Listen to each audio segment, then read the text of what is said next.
So I assume you're all here to talk about the early work of Carl Jung and this man's carnivorous diet and the Soviet art he collects. No, in all seriousness, I'm really excited to be here with you. We've never met before. Your official title is that you are a clinical psychologist and a professor at the University of Toronto. You've written 2 books, one called Maps of Meaning and the best-selling 12 Rules for Life, which is currently being translated into 40 languages. But this description does not capture what you've become, which is a kind of phenomenon. When I was reading 12 Rules for Life in a cafe in the locker room of my gym, it was sitting out on a bench, people were coming up to me and saying, "This book saved my life." And yet there are other people in the country, including some of my fellow journalists, who insist that you are actually a gateway drug to the far right. So I'm excited to be here with you, not the myth of you, but with the man. And I'm hoping we can use this hour or so to talk about your views on meaning, on gender, on feminism, God, higher education, and I'm sure we can solve all of that in under an hour. So I want to start with the book 12 Rules for Life, which I'm hoping some of you have read. Here are some of the messages in that book. Gender isn't a social construct. People should strive for meaning in their lives, not happiness. Life is suffering, but there are ways to transcend it. Stand up straight, make your bed. Now, all of this to me seems pretty commonsensical. And yet, I don't think that there is a Canadian in the world that I've read more think pieces about. I don't think it's a stretch to say that you are sort of the most loved and loathed public intellectual in the Western world at the moment. So I'm wondering if you can talk a little bit about what that's like and your understanding of it. You've just come from 2 days in Vancouver where, on an event with Sam Harris, talking for over 2 hours about the question of truth, and 5,000 people showed up to those events, not exactly a sexy Beyonce concert. What's going on? How do you understand it and your place in it? Well, I think you don't want to underestimate the role that technological transformation is playing in this. You know, I've been thinking about YouTube and podcasts quite intensely for about 2 years. So I started putting my university lectures on YouTube in 2013. And I did that for a variety of reasons, mostly curiosity, and the drive to learn. And I've found that if I want to learn a technology, the best way to do it is to use it. And I'm always learning new technologies because, well, not that that makes me particularly unique. But, and I had some success with my lectures on public television in Canada. So I did some lectures with a series called Big Ideas on Canadian public television. And there was about 200 of those lectures, and I did 5 of them. 200 done by 200 different people, but I did 5 of them. And they were regularly in the top 10 of the most viewed lectures. And so I knew that there was some broader market for, let's say, ideas. And I thought, well, I might as well put my lectures up on YouTube and see what happens. And then by April of 2016, I had 1 million views. And I thought, the only reason people are watching these is because they want to watch them, because they're actually really hard. And 1 million of something is a lot. If you sell 1 million copies of your book, well, first of all, that never happens, right? I mean, it's very, very rare. You're very happy. You never have your scientific papers cited 1 million times. You rarely have $1 million. It's a very large number. And I thought, well, this room accepted. But well, fair enough, fair enough. Guys. And it's, of course, it's not as uncommon as it once was, but it's still a significant number. And I didn't really have any way of calibrating that. I thought, well, what am I supposed to do now that I hit 1 million views? How am I supposed to conceptualize that? What is this YouTube thing anyways that was once a repository for cute cat videos? And what does it mean to have 1 million views on it? And I thought, and so I really started to think about it because, you know, and there were a lot of people commenting as well, and they were into the lectures and following them avidly. And I thought, okay, so what is this YouTube exactly? And I thought, well, for the first time in human history, the spoken word has the same reach as the written word. And not only that, no lag to publication and no barrier to entry. That's a major technological revolution. That's a Gutenberg revolution. That's a big deal. This is a game changer. And then it was soon after that that I discovered the podcast world, which is about 10 times as big as the YouTube world. And the podcast world is also a Gutenberg revolution, except it's even more extensive, because the problem with books and videos is that you can't do anything else while you're doing them, right? When you're reading, you're reading. When you're watching a video, you know, you can be distracted, but you have to pay attention to the video. But if you're listening to a podcast, you can be driving a forklift or a long-haul truck, or you can be exercising or doing the dishes. And so what that means is that podcasts free up, say, 2 hours a day for people to engage in educational activities that they wouldn't otherwise be able to engage in, and that's about 1/8 of people's lives. So podcasts hand people 1/8 of their life back to engage in high-level education. So then I thought, well, people actually want to do this. There's a massive market for high-level intellectual engagement that's much deeper and more desperate, let's say, than anyone suspected. We really saw that in Vancouver. You know, I mean, the discussion I had with Sam Harris, the 2 discussions, we talked about the relationship between facts and values. Was really and science and religion more peripherally. But the dialogue was conducted at the level, I would say, approximately at the level of a pretty rigorous PhD defense. And we were only supposed to talk for an hour and then go to Q&A, but the crowd didn't want us to stop. And so we talked the first night for 2.5 hours and the second night for 2.5 hours, and the crowd was 100% on board the entire time. And it wasn't because Sam was winning or I was winning. Neither of us, in fact, were trying to win. We were trying to learn something, and we were actually trying to learn something. We weren't just pretending to do that. And, you know, the place erupted at the end. And I think one of the things I've realized in the last couple of days as I've been thinking this through is that the narrow bandwidth of TV has made us think we're stupider than we are. And so people have a real hunger for deep intellectual dialogue, and that can be met with these new technologies, and that has revolutionary significance, and that's starting to unfold. I wonder about, you love to quote this line, this Nietzsche line, that anyone who has a why to live for can endure almost any how. Yeah. What's your why? What is driving you? You are the most busy man. I mean, to get you here, you know, I think you're like wherever you were last night, in Portland tomorrow. Like, I don't know how you're alive, frankly, right now. What is driving you? Like, what is this relentless drive? What are you pushing toward? I'm trying to, well, when I spent 15 years writing the first book I wrote, which is called Maps of Meaning, and it's akin to 12 Rules to Life, although it's a much more difficult book. The audio version of that book is out now, by the way. It's been out since June 12th, and I would, if you like 12 Rules or you were interested in it, then you could try that. I think the audio version is much more accessible because it's a difficult book. Getting the cadences of the sentences right is an aid to comprehension. I spent 15 years writing that book, about 3 hours a day writing, and a lot more time reading. And I was interested in solving a problem, which was, I was interested in the great atrocities of the 20th century, the ones that were committed on the right and the ones that were committed on the left, but I was interested in it psychologically. And what that meant was, had I been there,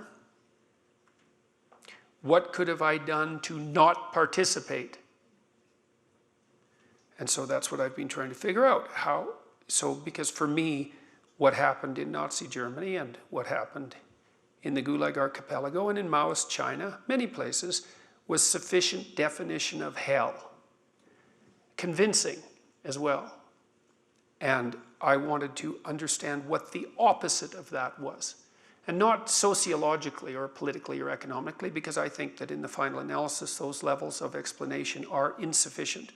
But psychologically, how is it that you must conduct yourself in the world so that if the opportunity to participate in such things arises, you won't? And, you know, when the Holocaust museums went up, there was a motto that went along with them, which was never forget. And I thought, yeah, fair enough, but you can't remember what you don't understand. And so I wanted to understand it, but I wanted to understand it. You see, when people read history, they either read it as a detached observer, or they tend to read it as, well, maybe the heroic protagonist. People like to imagine that they would be Schindler in Schindler's List, but that's wrong. So, because the probability that you'll be the perpetrator is much higher, especially merely the perpetrator who's ensconced in silence when silence is not the appropriate thing.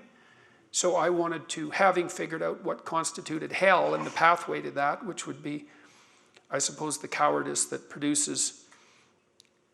and resentment that produces either complicitness in those events or failure to oppose them when they emerge, I wanted to understand what the opposite of that was. Because I think that's what needs to be learned from what happened in the 20th century. And so that's why I wrote Maps of Meaning, was to understand that and to lay out what the opposite was. And then that turned out to be extremely helpful to me and then to the people I started to teach about that, because it's useful to know what the opposite of hell is.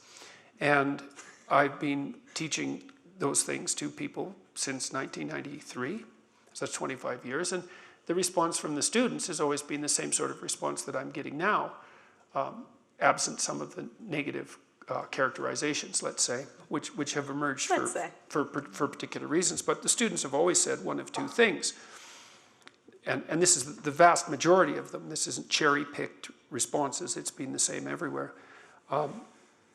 They tell me, and this is the same response I get from my audiences now too, is they say, you've given me words to explain things, to explain and understand things that I always knew to be true, or I was in a very dark place for one of the 7 reasons that people might be in a dark place: alcohol or drugs or failure of relationships or lack of vision or nihilism or hopelessness or depression or anxiety, you know, the pitfalls that people can encounter. And I've been developing a vision for my life and trying to adopt responsibility and trying to be careful with what I say, and things are way better.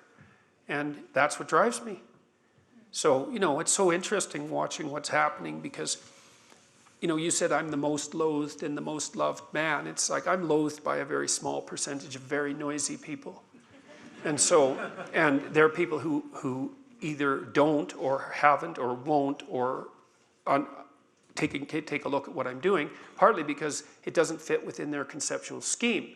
You know, whenever I'm interviewed by journalists with that have the scent of blood in their nose, let's say, they're very willing and able to characterize the situation I find myself in as political. But that's because they can't see the world in any other manner than political. And the political is a tiny fraction of the world, and what I'm doing isn't political. It's psychological or philosophical or theological. The political element is peripheral. And if people come to the live lectures, let's say, that's absolutely self-evident. That's not what they're about. That isn't why people are there. That isn't what they talk to me about afterwards. It's fundamentally irrelevant. The only reason this ever became political is because in Canada, our provincial and federal governments had the unspeakable arrogance to propose compelled speech legislation in a British common law system where that had never been done ever, even once. And despite the fact that your Supreme Court in 1942 made some such things unconstitutional. Now, and that was just explain to people here what actually happened, which is that you opposed this law, which was going to compel you, you say, to use preferred pronouns of people that are transgender. Is that accurate? It's accurate, but partial. So there was provincial laws that were already in place to compel this sort of thing, but a federal law had been generated. And I went and read the policy guidelines within which the federal law was to be interpreted, and those were produced by the Ontario Human Rights Commission, which is a radical leftist inquisition, fundamentally. And they had documented out a very large number of policies that would make anyone sensible's hair stand on end if they read them, which they didn't, but I did. And not only did I read them, I understood them. And having read them and understood them, I made videos. Just one night, I got up at about 3 in the morning because it was really bothering me for a variety of complicated reasons. including the fact that a number of my clinical clients had been bullied into states of ill mental health by radical social justice warriors at their various workplaces. And this was long before I was embroiled in any of this controversy, by the way, so it wasn't a sampling bias.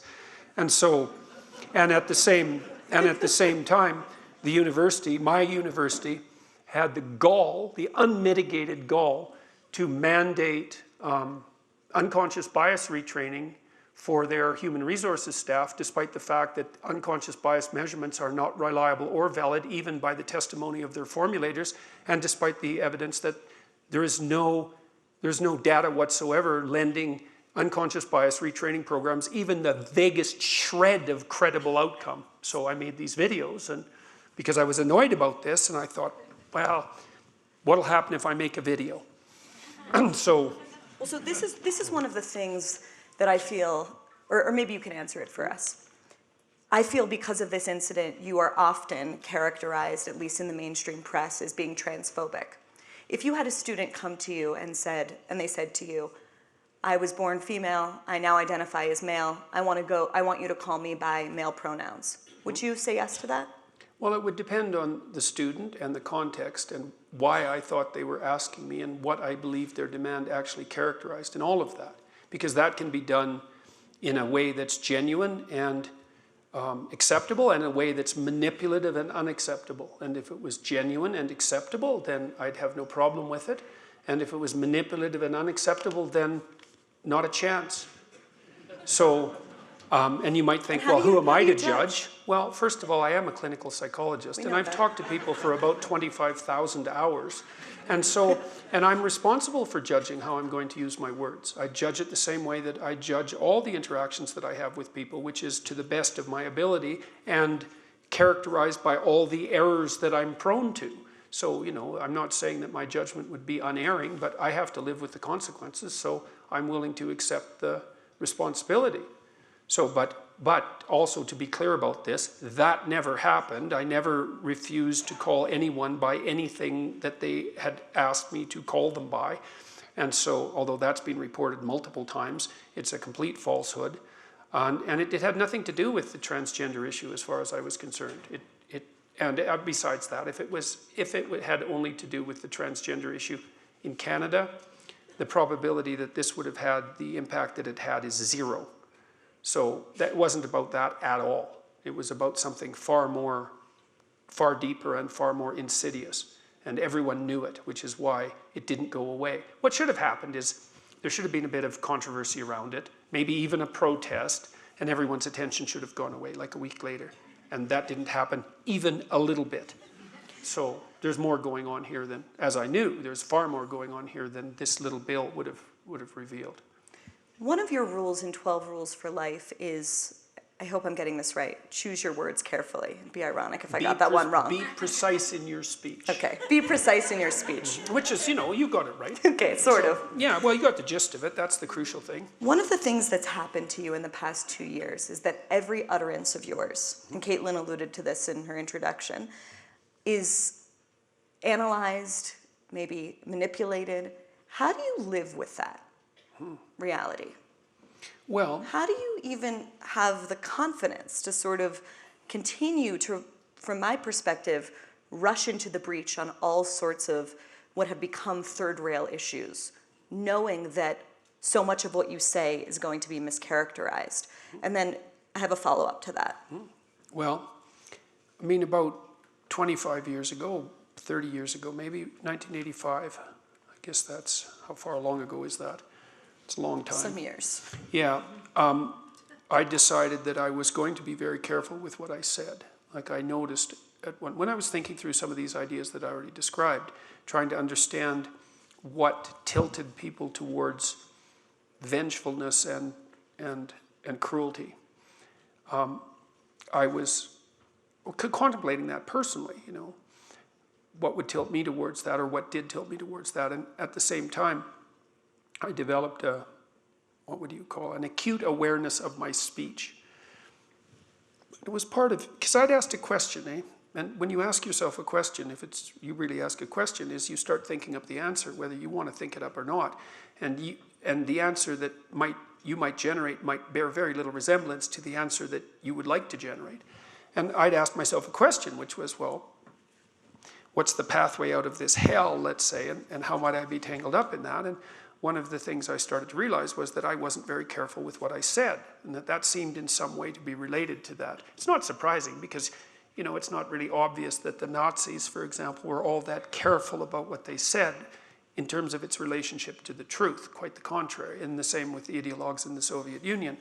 And so the idea that there was some relationship between carelessness and speech, lies and deception and that sort of thing, or self-aggrandizement, or any of the things that you can indulge in if you're careless with your speech, and the weakening of your character to the point where you might get tangled up in great and terrible sociological movements, that seemed to me to be reasonable. And many people had commented on that, like Solzhenitsyn, for example.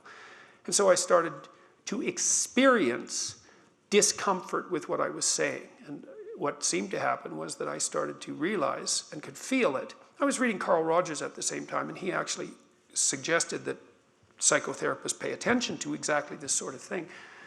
I started to understand that many of the things I was saying weren't true. I didn't really believe them. They weren't really my thoughts. They made me feel weak when I said them. Can you give an example?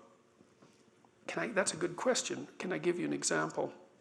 Oh, maybe I would engage in an argument with someone at a bar on an intellectual issue for the purpose of displaying my intellectual superiority, or at least hypothetically displaying it, you know. So, you know, sometimes people like to argue, and they like to argue because hypothetically they would like to win. So you don't mean, though, that you were mouthing platitudes? Oh, sure, I was doing that. Okay. Yeah, definitely. Oh, yes, all the time. And sometimes they weren't even platitudes, you know. They might have been things that I picked up in books that weren't cliches, but they weren't mine. I didn't have any right to them. Like, just because you read something doesn't mean you have a right to it. You have to understand it, and understanding something that's deep means a deep transformation. It means you have to live it. And so just because you know a philosophical concept and you can say it doesn't give you the right to utter it as if it's yours. You have to earn that. And I was a smart kid, and so my head was full of ideas that I hadn't earned, and I could lay them out, but that doesn't mean they were mine or me. And so there was a falsity in expressing them. And so I couldn't tell for a while, because I would say things and part of me would be all critical about what I was saying. You don't believe that. That's not accurate. It's kind of a lie. They was saying that to almost everything I said. And I took a risk. I thought, okay, I'm going to assume that the part of me that's critical about what I'm saying is right. Even though that was terrible, because often it meant I could hardly speak.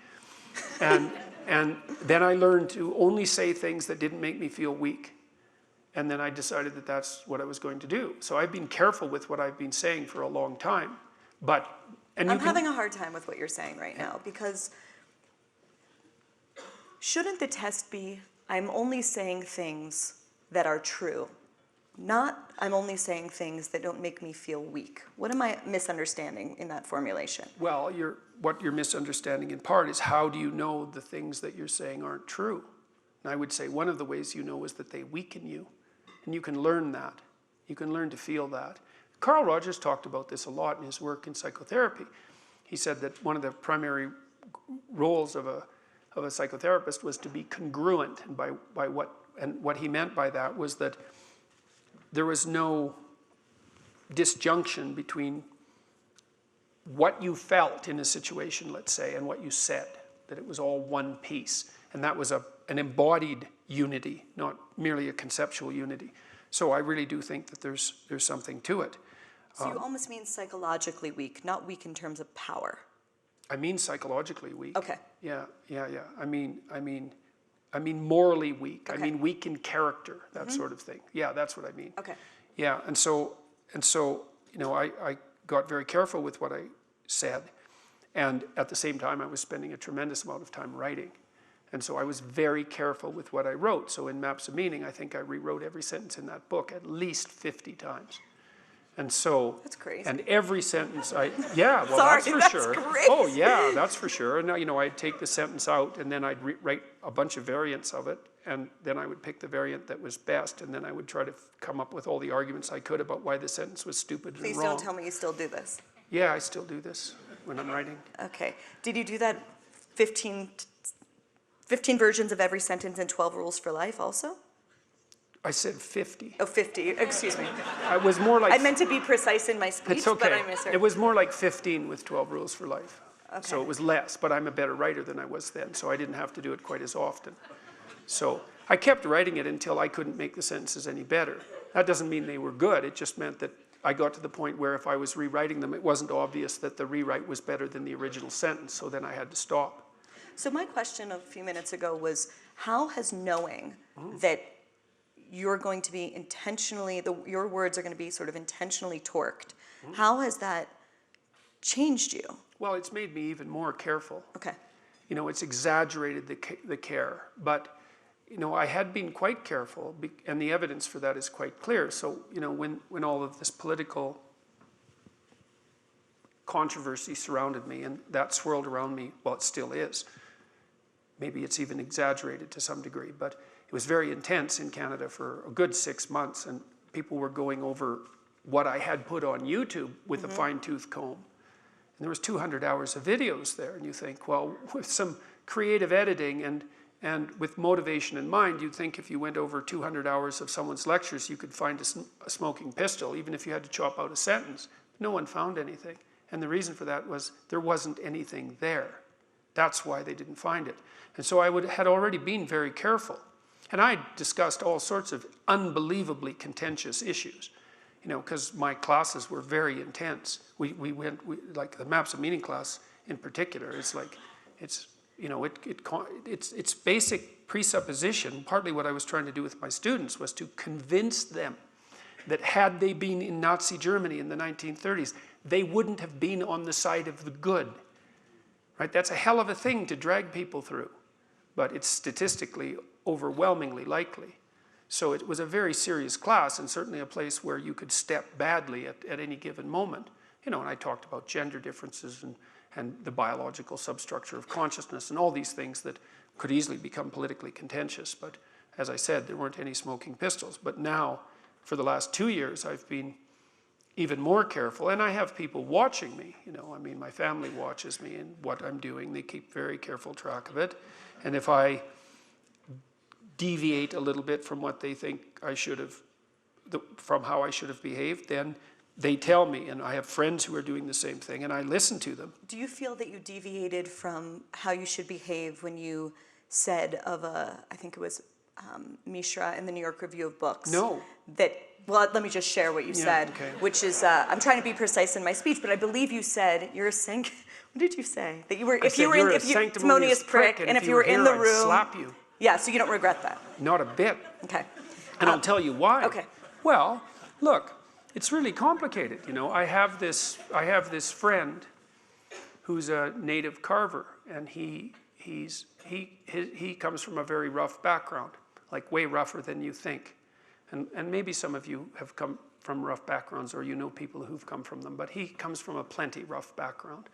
And I started working with him, buying his art 15 years ago, and he was a survivor of residential schools in Canada, and we got pretty close, and he helped me design the 3rd floor of my house, and anyways, the long and short of it was that I got inducted into his family about 2.5 years ago, in this big ceremony up in a native reservation in northern Vancouver. And, you know, we've been through a lot together, and a lot of it's been pretty rough.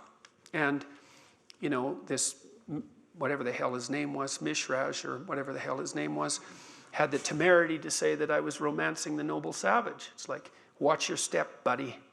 You don't know what the hell you're talking about, not even a bit. And so, had I been a left-leaning,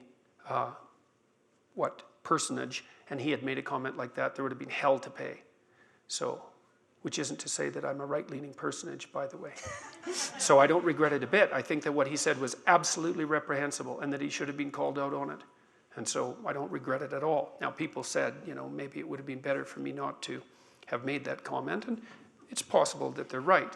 But I actually thought about it, and I thought, there's no excuse for that. You don't know what you're talking about. You're meddling with things you don't understand. And you're making a casual aspersion, not only on me, but on my noble savage friend. It's like, yeah, no. So speaking of things that people have said sort of to defame you, you're currently suing Wilfrid Laurier University because, you'll correct me if I'm wrong, but I think administrators there in their meeting with Lindsay Shepherd, who was a TA who showed a clip of you, they sort of interrogated her, accusing her of creating a hostile teaching environment for showing a clip of you in her classroom. And during that interaction, which she recorded, they compared you to Hitler. No, they compared me to Hitler or Milo Yiannopoulos. Excuse me. Right, no, it's important. And the reason it's Okay. important is because, look, these people, one of them Sorry, was... and just to finish that question, maybe you'll braid this in. Yeah. You are one of the most outspoken champions, I would say, of free speech right now. I would like for you, if you can, to sort of grapple a bit with believing in free speech so strongly, and yet also suing this university for slander. Yeah, well, so first of all, they compared me to, they said playing a clip of Jordan Peterson was like playing a clip of Hitler or Milo Yiannopoulos. And I thought, well, let's go a little easy on the Hitler comparisons there. Guys, we might want to save that for when it's really necessary. Because you don't use, it's sacrilegious to use an insult like that, except in situations where it's justified. It's not appropriate to use a catastrophe like that casually, especially when you're doing it under the guise of moral virtue. There's no excuse for it. And then the second thing is, you're a professor, both of you. Get your damn words straight. Which is it? My Hitler or Milo Yiannopoulos? Seriously, those are not the same people, in case you didn't notice. One of them was the worst barbarian in the 20th century, with the possible exception of Stalin and Mao. And the other one is a provocateur, trickster, who's quite quick on his feet and is, what would you say, is stirring things up in a relatively non-problematic way. They're not the same creature. And so to combine them in a single careless insult during an administrative, what would you call, investigation, which was entirely unwarranted, by the way, and was predicated on an absolute lie. There hadn't been a student complaint, as the university admitted. There was no excuse for that. And if they weren't professors, then, well, it wouldn't have been so bad, but they were. And the reason that I sued them, there's a whole bunch of reasons. I mean, the Hitler comparison and the Milo Yiannopoulos comparison were only two of about 40 things that they tarred me with. And they're all listed in the deposition. And the only reason I brought the lawsuit forward, 7 months later, something like that, was because of what happened with Lindsay Shepherd. So what happened to her at Wilfrid Laurier is absolutely inexcusable. Everything they did to her was predicated on a lie. Then the university apologized, and so did the professor. And then he lied during his apology, which was a forced apology anyways, and therefore of very little utility. They were subject to no disciplinary action, even though the statutes of the university required it. And they made Lindsay Shepherd's life a living hell, even after they apologized to her and told her that she did nothing wrong and that they hadn't followed their own procedures. So I read her deposition, and I actually read it on YouTube, where it's got about 500,000 views, by the way. And I thought, you people haven't learned anything. You've learned absolutely nothing. And so if one lawsuit doesn't convince you, maybe two will. So, and then with regards to free speech, it's like, free speech is still bounded inside a structure of law. And these people broke the law, or at least that's my claim. So I don't see the contradiction there at all. You can't just slander someone, defame them, lie about them. You can't incite people to crime. There's all sorts of reasonable restrictions on free speech that are already codified essentially in the British common law system. So, but Wilfrid Laurier learned nothing. But this isn't over yet. But isn't it creating a chilling effect, which is something that those of us care so much about free speech want to sort of stay away from? You could say that these sort of defamation lawsuits are a really, really dangerous slippery slope. And I'm sort of surprised you don't see it that way. Well, you know, I do see it that way, which is why I spent 7 months thinking about it before I decided to do it. But I thought that there's always risk in every decision. There's the risk of doing something, and there's the risk of not doing something. And both of those risks are usually catastrophic in every decision you make in life. It's like I weighed up the risks, and I thought, no, the risk here of not doing something is greater than the risk of doing something. Had they shown any look, one of the things that Wilfrid Laurier did in the aftermath of this scandal, which by the way was the biggest scandal that ever hit a Canadian university by a large margin, and it was an international scandal. I rarely go places where people haven't heard about this. And so it was a big deal, and they had plenty to learn, and they learned nothing. They set up a panel, hypothetically, to clarify their position on free speech and its relationship to inclusivity, etc. And the only two people on the panel who were advocating for the free speech position resigned in frustration. And I know that because I know who they are. And so well, that's just one of the pieces of evidence that they didn't learn anything. And then they continued to mistreat Shepherd continually. Like her deposition, it's like a novel of stupidity. You know, it's like, and my sense was, had there been any sign whatsoever of, let's call it, true apology and procedural rectification, that she would have left them alone, and so would have I. But there was zero. In fact, if anything, what they did was double down and go underground. Here's our apology. Here's our procedures. That's what they showed the world. Here's how nothing at all has changed. It's like, no, not good enough. Since we're on the subject of universities, you recently said that what universities have done is beyond forgiveness. I wonder if you can explain what you mean by that. And a second connected question is, should we, I'll put it starkly, should we abolish universities? Or, no, they'll do that themselves. Okay. Let's hear a little bit about what they've done that you think renders them beyond forgiveness. Well, they're overwhelmingly administratively top-heavy. And they don't spend any more money on the faculty than they did 30 years ago. And the cost of that administrative top-heaviness, which is well documented, not by me, by other people, and it's been that way, it's been accelerating over the last 20 years, has been a radical increase in tuition fees, especially compared to the radical decrease in price of most things over the last 20 years. Now, so they've become administratively top-heavy. The way, and this is especially true in the United States, the way that's been managed is that unsuspecting students are given free access to student loans that will cripple them through their 30s and their 40s.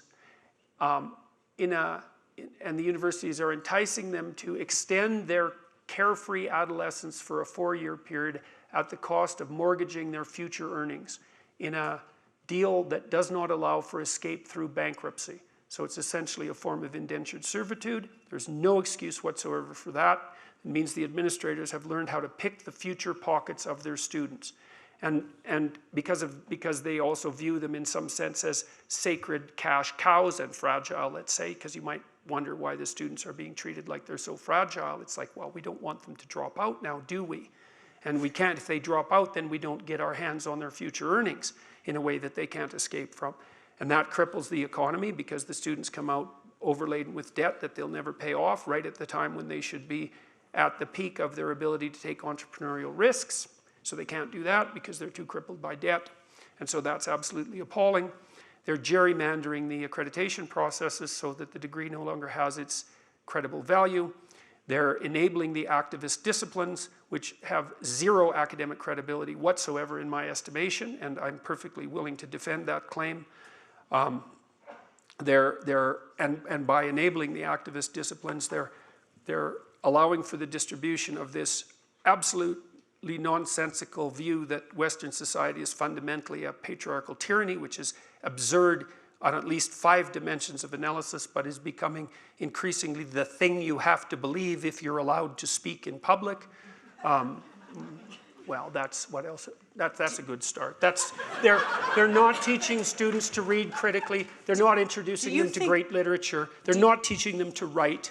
It's like the list goes on and on and on. Do you think in a way that you are a symbol of higher education's failure? Meaning the reason maybe that people are showing up, 5,000 people to listen to you, it's going to be 20,000 in London in July, is because there aren't that many people who unironically are talking about what it is to live a good life and asking questions about how to live a meaningful one. If you would say that in most universities, I feel that you would be laughed out of the room.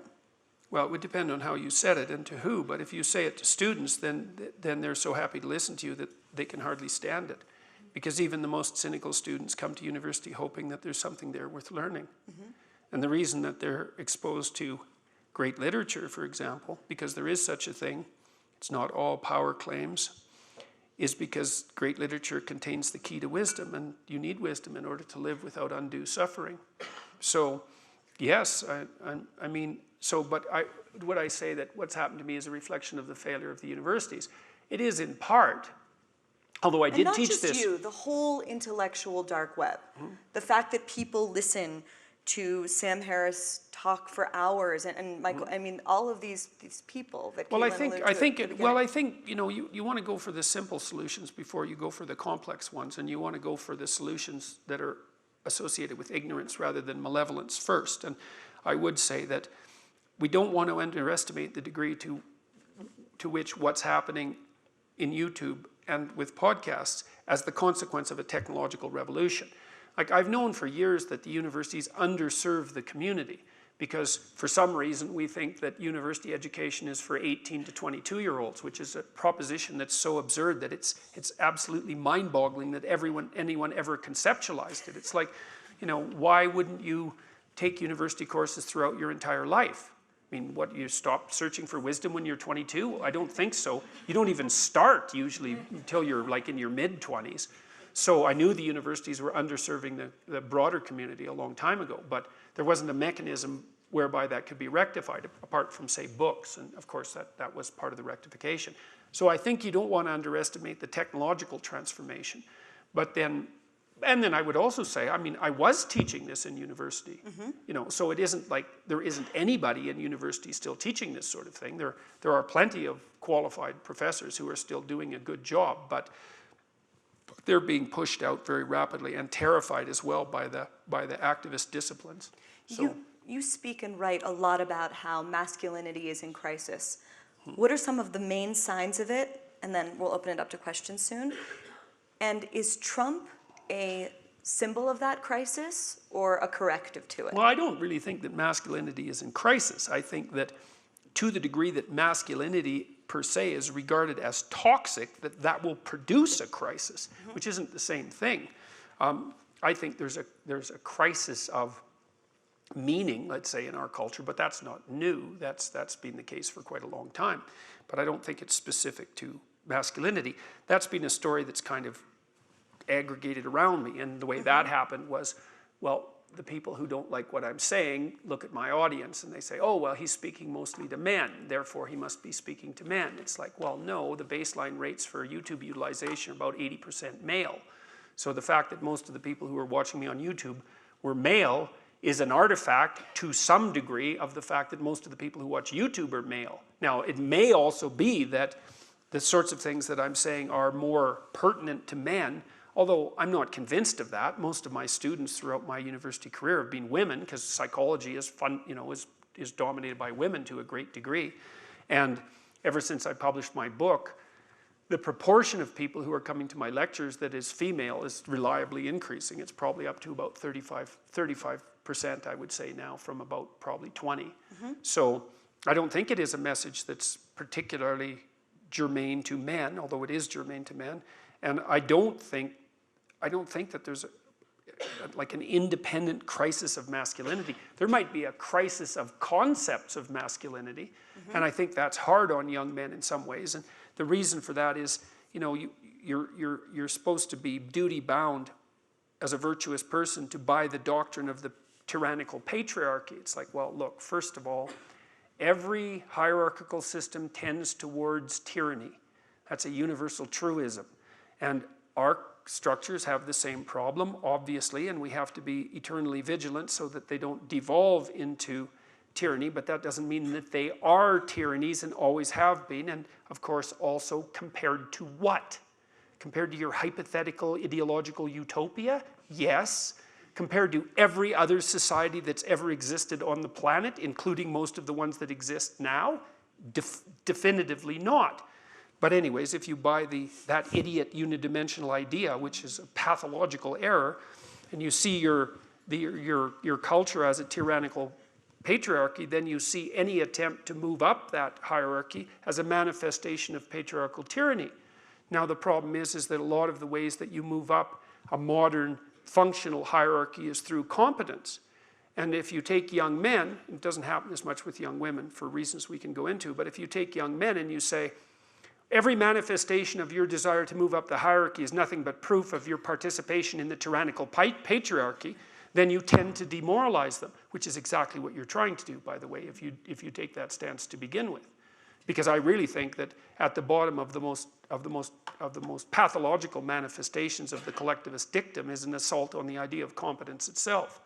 And that's another unforgivable sin that the university has committed. Look, there's no doubt that human hierarchies are error-prone and they tilt towards tyranny, obviously. But that doesn't mean that they are unidimensionally patriarchal tyrannies. They're neither patriarchal nor tyrannies. But that's received wisdom now, and to question it means that you're a misogynist fascist. So I tell young men, it's like, no. It's like, there's something to competence, man. Speaking as a woman who has read your book, and I'm with you for so much of it, and then you start to lose me when you talk about archetypes.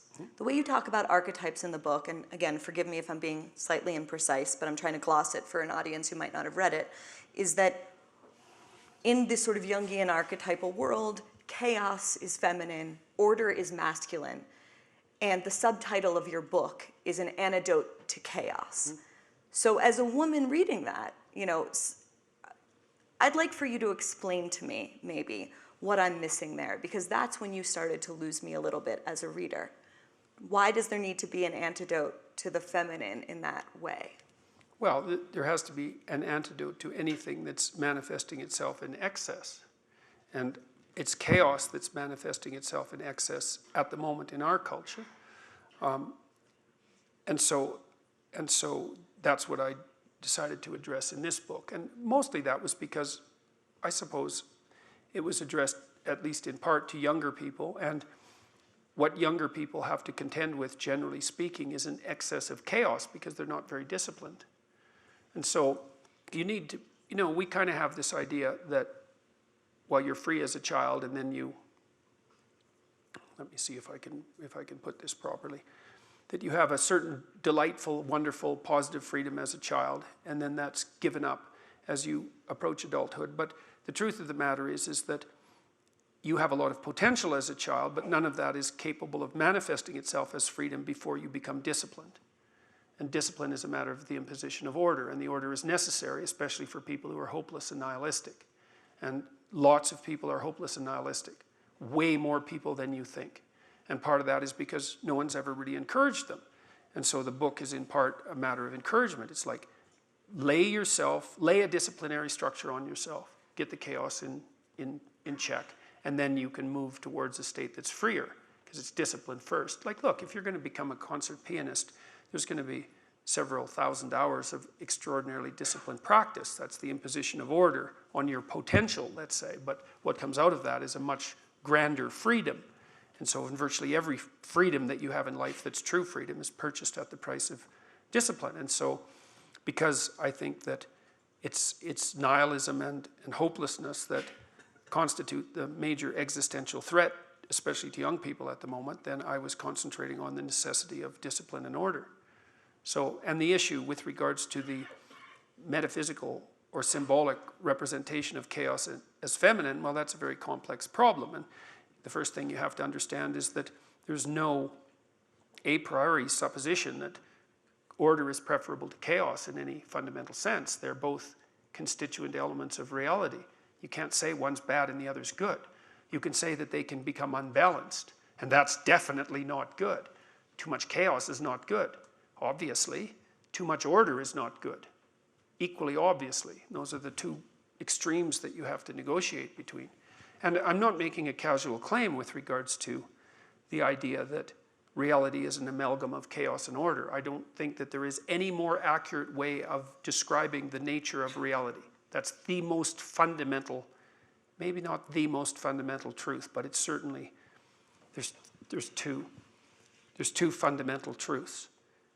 Reality is composed of chaos and order, and your role is to mediate between them successfully. That's metaphysical and symbolic truth, but it's more than that, because that's actually how your mind and your brain is organized, not only conceptually, but emotionally, motivationally, and physiologically. So, and I don't really understand how that can be, because it isn't obvious to me how the most fundamental elements of reality can be chaos and order, but the evidence that that is the case is overwhelming. I can give you a quick example, which is quite interesting. So you have two hemispheres. There's a reason for that. The fundamental reason for that is that one of them is adapted for things you don't understand. That's, roughly speaking, the right hemisphere. And the other is adapted for things that you do understand. That's the left hemisphere. And so that's a chaos-order dichotomy. And the fact that you're adapted to that, that the very structure of your brain reflects that bifurcation, indicates, as far as I can tell, beyond a shadow of a doubt, because it's also characteristic of non-human animals, many of them, that differentiation is fundamentally true in some sense. Now you might ask, well, why is that conceptualized as masculine versus feminine? Because it's not male versus female. By the way, those are not the same thing, because one's conceptual. That's extraordinarily complicated. I think the reason is that we're social cognitive primates, and that our fundamental cognitive categories, a priori cognitive categories, are masculine. It's masculine, feminine, and child. It's something like that. That's the fundamental structure of reality, because we're social creatures and we view reality as something that's essentially social in its nature. And then when we started to conceptualize reality outside the social world, which wasn't very long ago, by the way, and which is something that animals virtually don't do at all, we used those a priori social categories as filters through which we interpreted the external world. And we're sort of stuck with that in some deep sense. And you might say, well, why do we have to be stuck with that? It's like, well, because some things are very difficult to change. Like if you go watch a story and the characters in this story slot themselves into those archetypal categories, then you'll understand the story. And if they don't, you won't. Because your understanding is predicated on application of the archetypal a prioris to the story. You wouldn't understand it otherwise. So you can't get under that. There's no under that. Not to remain human.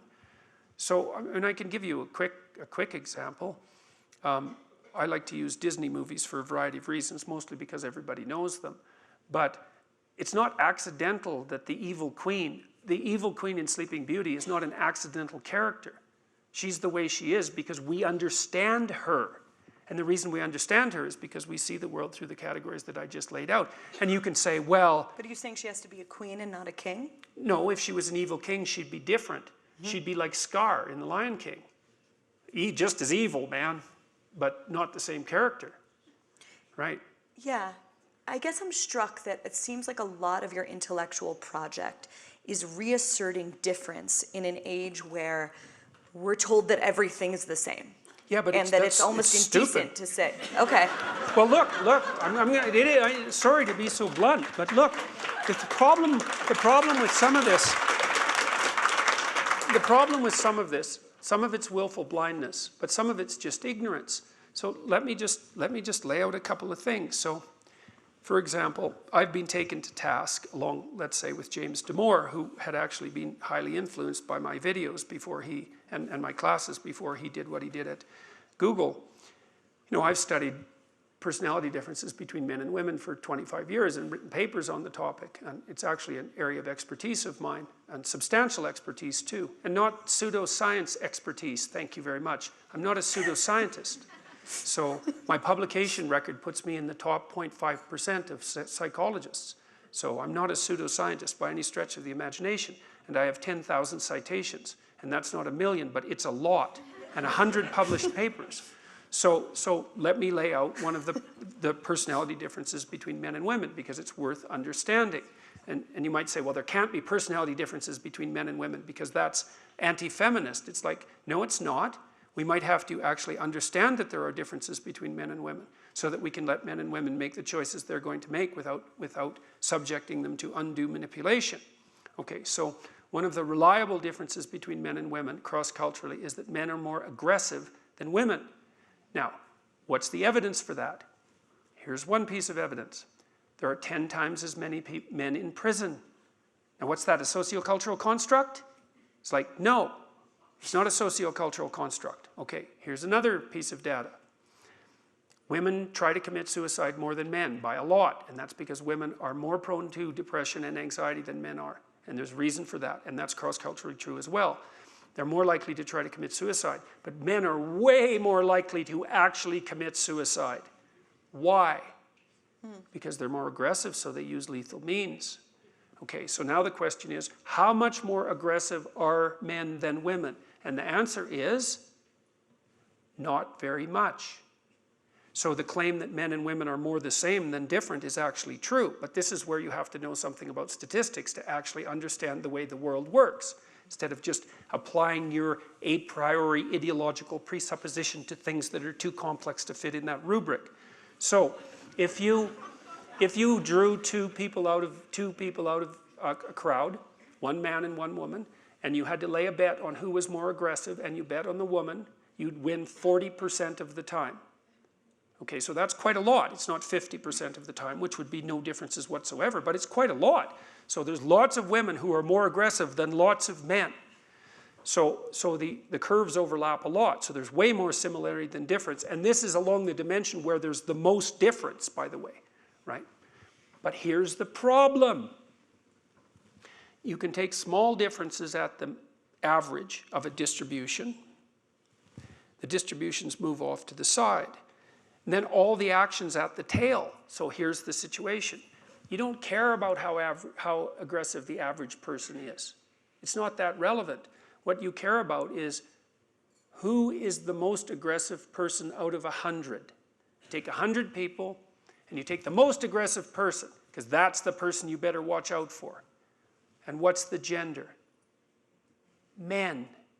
Because if you go 3 standard deviations out from the mean on 2 curves that overlap but are slightly disjointed, then you derive an overwhelming preponderance of the overrepresented group. And that's why men are about 10 times more likely to be in prison. It has nothing to do with socialization. So, and then there are other differences too. So it turns out that differences in aggression and agreeableness also predict differences in interest. And so it turns out that men are more interested on average in things than women are, and women are more interested in people on average. And that's actually the biggest difference that's been measured between men and women. It's nothing to do with ability. It has to do with interest.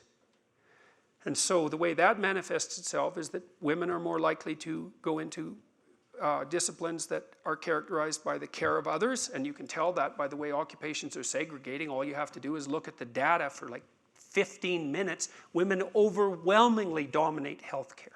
And that's accelerating, by the way. And men dominate engineering, let's say. And so you say, well, that's sociocultural. It's like, no, it's not. And here's the proof. So now what you do, because you want to test this hypothesis, right? It's like, and the other thing that you want to understand is that left-leaning psychologists generated this data. And you think, well, how do you know that? That's easy. There are no right-leaning psychologists. Except for you. Well, that's what people say, you know. And so, I'm on stage with the only one. And that's been well documented. And so people have published this data despite their ideological proclivities and despite the fact that this is not what they expected to find or what they wanted to find. So what you do now is you stack countries by how egalitarian their social policies are. Right, from the least egalitarian to the most, and you say, well, the Scandinavian countries are the most egalitarian. And by the way, if we don't agree on that, then there's no sense having this discussion at all, because we don't agree on what egalitarian means. If you don't think that what the Scandinavians have done has been a move in the direction of egalitarianism, then I have no idea what you mean by egalitarianism. Now, you could say, well, they haven't done it perfectly. It's like, yeah, that's true, but it's not relevant to this argument. So what you do is you stack countries by how egalitarian their social policies are, and then you look at occupational and personality differences between men and women as a function of the country. And what you find is, as the country becomes more egalitarian, the differences between men and women increase. They don't decrease. And so what that means is that the radical social constructionists are wrong. And it's not a few studies with a couple of people done by some half-witted psychologists in some tiny little university. It's population-level studies that have been published in major journals that have been cited by thousands of people. It's not pseudoscience. It's not questioned by mainstream psychometricians and personality theorists. We figured this out back in like 1995. Everyone thought it was settled. And so what's the big problem? Well, who knows what the big problem is? The outcome is not exactly the same between the genders. It's like, well, who says it has to be? And more importantly, and this is something to ask yourself constantly, just who the hell's going to enforce that? And just exactly how are they going to enforce that? And believe me, it's not going to be in some manner that you like. Because there are differences between men and women. And if you leave them alone, those differences manifest themselves in different occupational choices. That's the other finding. This is a newer one. As the societies become more egalitarian, the occupational choices between men and women maximize. And what that means is that fewer and fewer women go into the STEM fields. Now, no one wanted that. No one predicted it. No one was hoping for it. It actually flew in the face of, I would say, the most established psychological theories, because my presupposition certainly was 20 years ago that what would have happened as we made societies more egalitarian would be that men and women would converge. That's not what happened. The biological differences maximized as we eliminated the sociocultural differences. And so, maybe you don't like that. It's like, that's fine with me. I didn't say I liked it, but whether or not I like a piece of data has very little bearing on whether or not I'm liable to accept it. You know, I'm trying to look at the damn scientific literature and to draw the conclusions that are necessitated by the data. And then you can say, well, the whole thing is suspect because it's the construction of the patriarchal tyrants who generated the Eurocentric scientific viewpoint. It's like, you want to have that conversation, then go to an activist discipline and have it. Because it's not the sort of conversation that anyone sensible would engage in. So. I'd love to open up the room to questions. Please, sensible questions, and please keep them or short. Not sensible. But genuine questions. Someone with a microphone will find you if you raise your hand.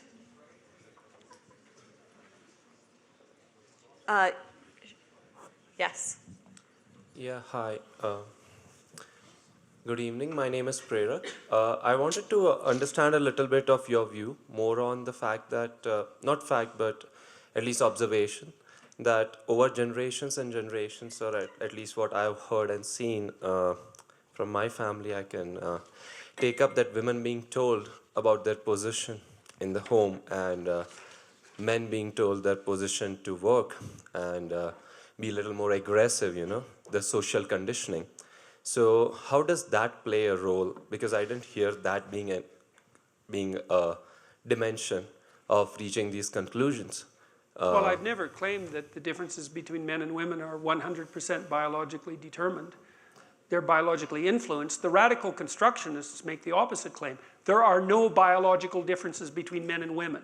It's like, well, first of all, that's so preposterous that it barely even requires an answer. But you might specify it a bit and say, no, there are no biological differences that manifest themselves psychologically.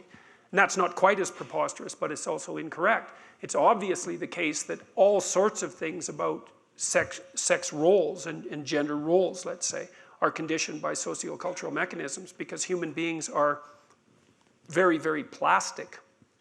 And so the manner in which those biological differences manifest themselves in a culture is radically influenced by the nature of the culture. But that doesn't mean that the biological influences don't exist. So. But are you saying, should we be countering that sort of traditional, traditional cultural mores? So what I still didn't understand is, like, at one point you're saying it's not necessarily biological, but at one point you're saying that it's not necessarily biological or inherent, if I had to paraphrase it. Well, some of it is. Yeah, but it's very unclear in the way, at least maybe 1 hour is very short and maybe it needs a larger discussion. It seems that it's easy to deduce that these are inherent differences which exist, and social conditioning wasn't taken as a parameter to arrive at That's that. controlled for by the comparison between societies that have different levels of egalitarianism built into their social structure. That's all taken care of in the analysis. If the biological differences manifest themselves maximally where the socio-cultural influences to equalize gender are maximal, then obviously the biological differences are powerful and profound. It's conclusive. So it's taken into account in the data analysis. So that's why you stack up the countries by the egalitarian nature of their social policies, is to control for the socio-cultural influence. And so, you got to admit, you got to just think it through for a minute. It isn't even that, what you would have expected, theoretically, is that the societies that are the least egalitarian would have the biggest differences between men and women, and that as the societies got more and more egalitarian, those differences would get smaller and maybe disappear even. But that isn't what happened.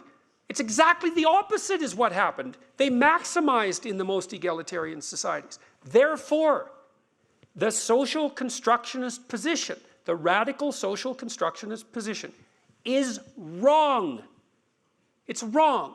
It's been refuted, which is partly why the radical social constructionists have taken the legislative route to impose their viewpoint. They lost the scientific war, but then, well, then we can just attack science. It's like, well, it's science itself that's suspect. It's like, well, then quit using your iPhones. Right. Well, if you're going to have your convictions, man, lay them out in your life. If you think the scientific process is suspect and tyrannical and oppressive and all that, then quit using the products that it produces. You don't get to have your cake and eat it too. Let's go to this young woman right here. Yeah, and then we'll go to you. Hi, my name's Julia, and I recently read in the New York Times an article about your comments on forced monogamy. What are your comments on how that was perceived by the public and specifically the left? Great question. Well, I think it was enforced monogamy, though. Enforced monogamy, yeah. Yeah, enforced monogamy. First of all, that's a technical term, by the way, that's been used in the anthropological literature for 100 years, and the journalist, who was not stupid, knew that perfectly well and reported the story the way she reported it despite that. But what's even more surreal than that about that story is that if you're going to try to undermine someone's credibility, and do it effectively, you should attribute to them an extreme view that some person somewhere actually holds. Okay, and so the view that was attributed to me was something like, The road to Handmaid's Tale. Yes, I want to find useless men and distribute women to them at the point of a gun so that they don't become violent. It's like, no one has ever believed that, ever, anywhere. Certainly Except including Margaret me. Atwood. Well, right, that's right, she wrote a book about that. But so, it's just absolutely preposterous. And it's preposterous in a bunch of ways, because she interviewed me for 2 days, and we talked about that for about 2 minutes. It was a peripheral conversation. And it's an anthropological truism generated primarily by scholars on the left, just so everyone's clear about it, that societies that use monogamy as a social norm, which, by the way, is virtually every human society that's ever existed, do that in an attempt to control the aggression that goes along with polygamy. It's like, oh my God, how contentious can you get? It's like, well, how many of you are in monogamous relationships? Well, the majority. How is that enforced? I think this is a very polyamorous room, if I had to look around. So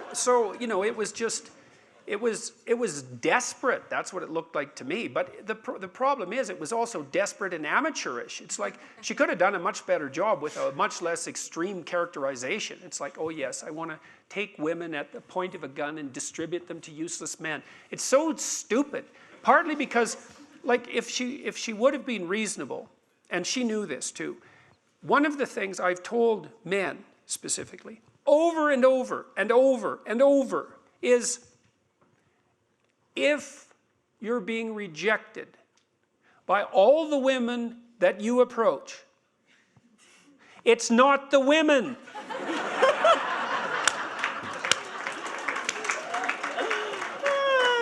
Right, so So because you know, these characters who like the guy that mowed down those people in Toronto, he ends up blaming women, and he's blaming more than women in some sense. He's blaming the structure of being for producing women that reject him. It's like, and so that's part of what makes him violent. It's like, well, what the hell's wrong with him? You know, he's got it completely backwards. If everyone you talk to is boring, it's not them. Right? And so if you're rejected by the opposite sex, assuming that you're heterosexual, then you're wrong. They're not wrong. And you've got some work to do, man. You've got some difficult work to do.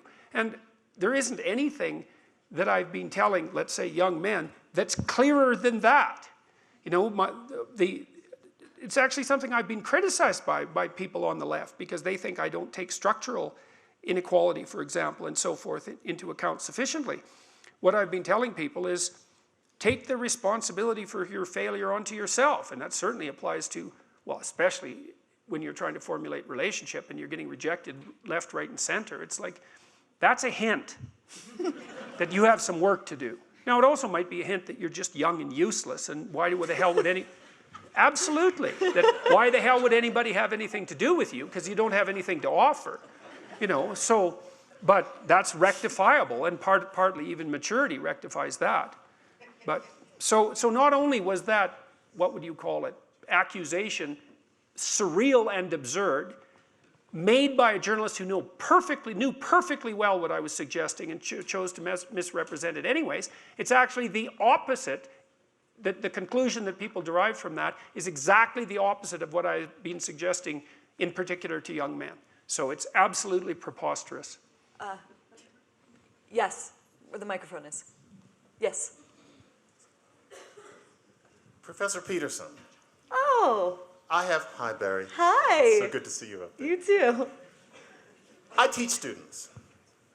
I teach trans students, and I'm asked often to call people singularly they. It started probably about 4 years ago. It struck me as very odd. I'm 52. And some of them, you can tell that it's coming from a very deep place, and that's how they feel, and they deeply need to be called they. Some of them, my horse sense says that they're kind of enjoying giving me a certain shock, and that there's a certain theatrical aspect. It's my horse sense that there's a certain épate le bourgeois aspect to it. I kind of feel it, and I'm probably right. But I can't know. I'm a linguist, I'm a person, and my general feeling has been, whatever they ask, just go with it, and let's change our usage of the pronouns, because we have a lot to do. Now, what you said was interesting. You said that the way that you make the difference in deciding these cases is based on the fact that you have psychological training and you can tell. What I want to know is, for my own elucidation, and also because I think many of us wondered, but then it kind of went by, how do you know? Now, I want to specify, I'd rather you didn't recount the whole episode of how ridiculously you were treated amidst that whole controversy. Sure. Yeah. 3/4 of the room knows, I sympathize with you, I thought it was ridiculous. I want to know specifically, because I'm a linguist, you have psychological training. How would you know? Well, and if you hear, I'm almost done. Oh yeah, no If problem. you hear a tiny bit of skepticism in my voice, you're correct. However, I am open to being convinced. Based on your training, which is immense, how would you know which students to discount as opposed to which ones to go along with? Okay, well, first of all, I wouldn't know, right, which is partly why your skepticism is justified. But I have to be responsible for what I say based on my willingness to take responsibility for my judgment. So I would be willing to do that despite the fact that I might be wrong. But having said that, in any reasonable situation, I would err on the side of addressing the person in the manner that they requested to be addressed. But that's not the issue for me. The issue is now I'm compelled by law to do so. It's like, no, not doing it, not now, because it's compelled by law. So that's the end of the game as far as I'm concerned. So, because there was no excuse for compelling it by law. That's my position, and I think there's all sorts of reasons for that. I don't think it was an isolated legislative move. I think it's part and parcel of a whole sequence of legislative moves that have been made and that continue to be made in Canada. I think it's an attempt by a certain radical ideological, what would you say, a certain radical ideology to gain the linguistic upper hand, which I think is a terrible thing to do, to allow.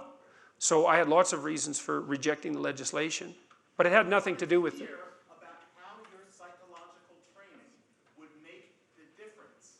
That's very interesting. We're talking about expertise here, and my ears pricked up when you talked about how there is a way of thinking that would allow us to decide. I know some No, of there's my a way students, of thinking that would allow me to decide for me. No, us to decide for us. Surely you have a larger mission than just what's going on in your own head, and I mean that. No, I had a perfectly straightforward mission, which was there's no damn way I was going to say those words when I was compelled to by law. But That you was didn't my wanna- mission. You weren't trying to model for the rest of us a way of thinking. It was really only about you? No, well, it was about me and the law. I thought the lawmakers had gone too far. They'd stepped out of their appropriate territory into the domain of linguistic freedom. And as far as I was concerned, I was going to put up with that. And so if people were happy about that and wanted to follow the example, that was fine with them. But for me, it was something, and that was the statement. I'm not doing this. And then if people can draw their own conclusions from that, maybe they want to do it. I mean, and I've spoken with no shortage of trans people, and you know, my proclivity has been without exception so far to address them in the manner that seems most socially appropriate under the circumstances. Now, you asked a specific question, which was, do I have special expertise that I might share with other people? You're doing Martin Luther, and I think that these issues are a little subtler than those. And so Well, I'm what just makes waiting. what makes you think that you're doing the kids that are grandstanding any favors by going along with their Because manipulation? I can't decide which ones those are. Well, I just then- have my gut well, instincts, and that's not good enough. Look, fair enough, but you have a type 1 and type 2 error problem. So one error is that you don't call students what they deserve to be called. That's one error. And the other error is that you call students what they want to be called even though they don't deserve it. And so what you're trying to do optimally is to minimize both those errors. And to do that, you have to take a middle route. Now, what you've decided to do, and I'm not criticizing it, is you've decided to allow for the possibility 100% of one of those errors because you think it's a less significant error. And, you know, you might be right, but it's not like you're acting in an error-free manner. You've just decided to minimize one form of error at the expense of the other. Because I would say you're allowing, what would you call it, attention-seeking and somewhat narcissistic undergraduates to gain the upper hand over you in your class. Now, believe me, it's not a criticism. It's not a criticism. I understand why you're doing it. Professor Peterson- Isn't John just erring on the side of generosity and I have compassion? one more thing to say, because Sure. I'm not going to take up any more space. Okay. Are you saying that psychological theory has nothing to teach us about this? Because you're talking around my question. You're gorgeously articulate. You're smarter than me. Does psychology have anything to teach us or not? Yes or no? This question. I don't think that it has anything to teach. I don't think it has anything to offer that I could teach you without, let me think. So about it's that. just too complicated? No, it's not. No, it's not that. Well, it is that in part because it's not easy to articulate out the principles, the unerring principles by which you would make such a categorical judgment, right? Because those are very situation-specific problems. You know, and it's part of the problem of how to make a generic moral truth applied to a very individualistic situation. And the problem in the sorts of situations that you're describing is generally the devil's in the details, right? You have all these students, the ones that you just laid out, they vary in their attitude towards their self-professed gender from the ones who are grandstanding to some degree, let's say, to the ones that are very serious. And you have to make a judgment in the moment that is dependent on the variables that present themselves in a very complex way in that situation. And I understand why you took the pathway that you took, and it's perfectly reasonable to do so. My point was that you don't minimize all the errors by doing so. It's fine, it's still a fine way of approaching. It isn't, my point was that because of my psychological acumen, I would say, that the experience that I've derived is that I would be comfortable in making the judgment and taking the consequential risk. I'm not saying I'd be correct. That's not the same thing at all.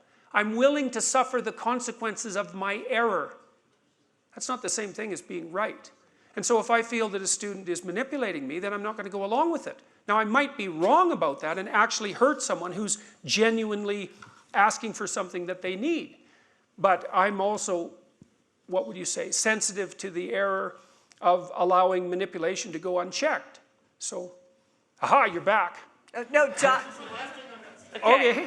And then there could be a 2-hour podcast about this on your wonderful podcast, which everyone should listen to.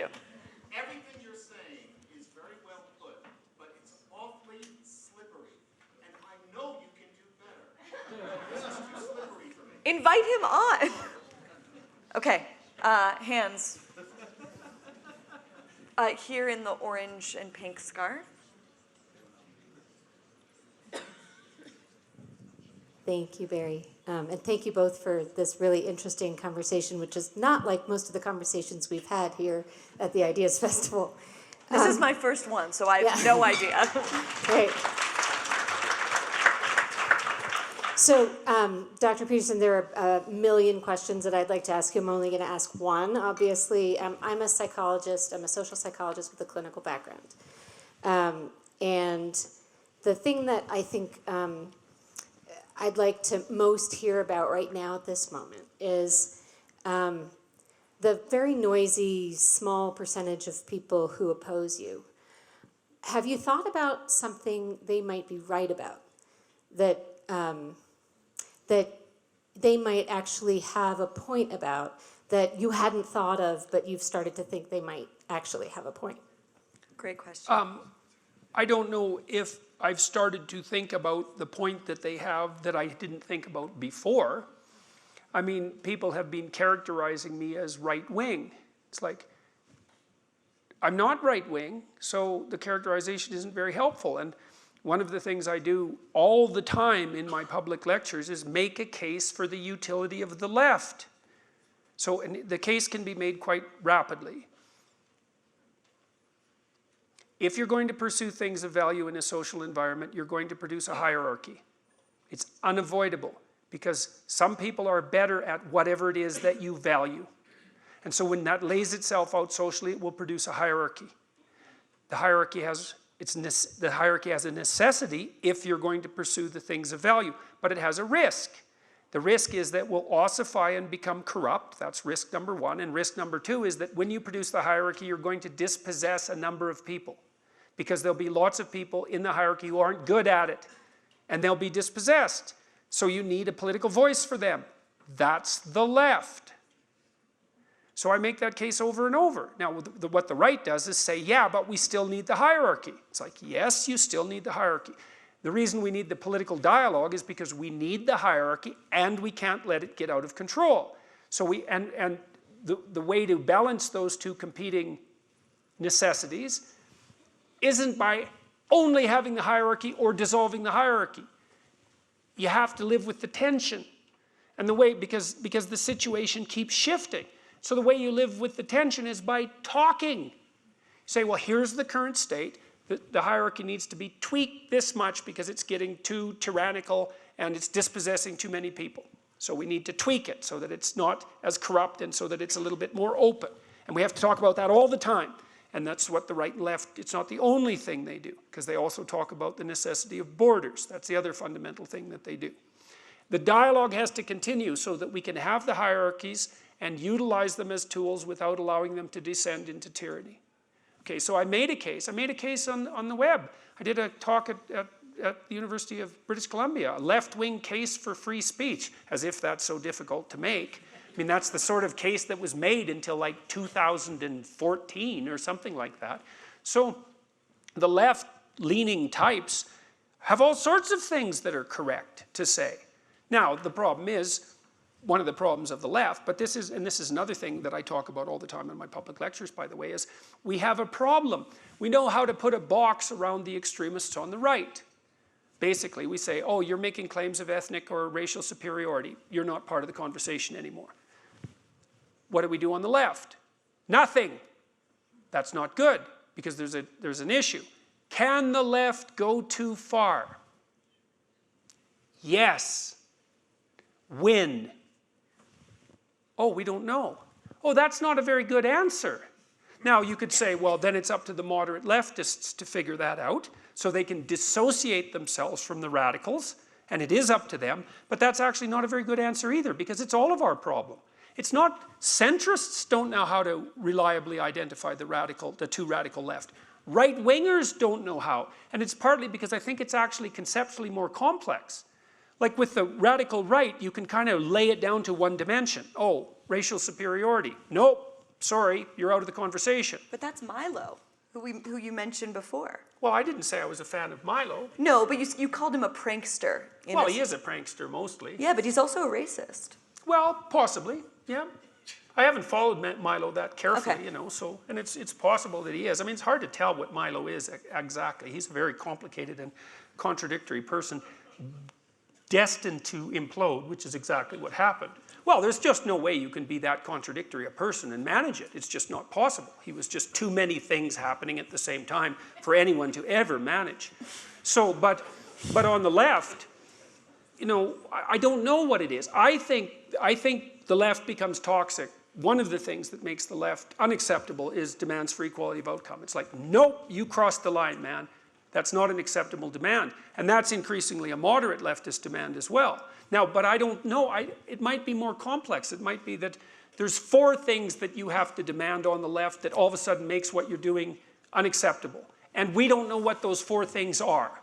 And so I actually think it's a conceptual problem as well as an ethical problem. We don't know how to bind the necessary left so that the radicals don't dominate counterproductively. And if you don't think that the radical leftists can dominate counterproductively, then, well, heaven help you. No, that I agree with, but the idea that it's so clear on the right is not clear to me. I mean, look at the Trump administration. Oh, I don't think that it's necessarily applied very clearly, but at least conceptually it's more, well, we can point it out better. Mm-hmm. So, and it, Do you think that's because of World War II? Yes. Yeah, that helped quite a lot, actually, yeah. Yeah, but the thing is that the communist catastrophes don't seem to have made it any clearer on the left. Yes. And so, and now that's another thing that the universities have done that's unacceptable, by the way. The intellectual class, I would say, is that it's never come to terms properly with the fact that the intellectual class as a whole was supportive of the communist experiment, and it was an absolutely catastrophic failure on every, measure of analysis. People say, well, that wasn't real communism. It's like, you really shouldn't ever say that. Because what it means is, this is what it means. It's the most arrogant statement that a person can make. It means that had I been in the position of Stalin with my proper conceptualization of the Marxist utopia, I would have ushered in the utopia. That's what it means. And it's like, no. First of all, if you actually were that good-spirited, and you're not, by the way, if you were, you would have been eliminated so fast after the revolution occurred that it would have, well, it would have killed you. But, because that's what happened. It's what happened. Like all the well-meaning people after the Russian Revolution, the small minority of people that were genuinely well-meaning, they were dead like within 2 or 3 years. So I think I'm seeing zero, as in 0 questions, 0 time, 0 something. One more question. Really? Okay. Yeah, I know, several people do. Can we take a few and he'll answer them shortly? Like maybe 2 more? Okay, let's go here and the front row right here. Yes, but make it very, very short. Very short. I just thank you for coming, and I'm honored. Very important. Great mentor, great help to me and a lot of people that I've been sharing your work with. I have 2 books here, and I would like you to sign them for me. Okay, you can do that. Yes, he will do that after, I'm sure. Yes. Professor Peterson, this is akin to the question that the young woman over there asked, but if you could get in a self-reflective mode over the course of your life and career to date, what could you say honestly to us about where you felt you've been most wrong and what provoked that I'm not thinking about how I've been wronged. No, you have to. No, when you've wrong? been wrong. You're incorrect. like a mind, like I was wrong in your thinking, where you sort I of. was wrong about the big 5 personality theory for about 5 years. So I know that's not very interesting to any of you.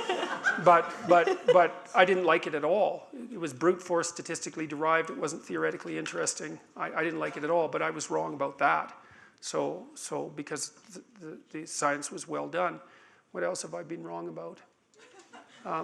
Well, you asked for profound examples of being wrong, and in my field, that's actually a profound example because that's one of the major theories in the field. You're thinking about more interesting examples.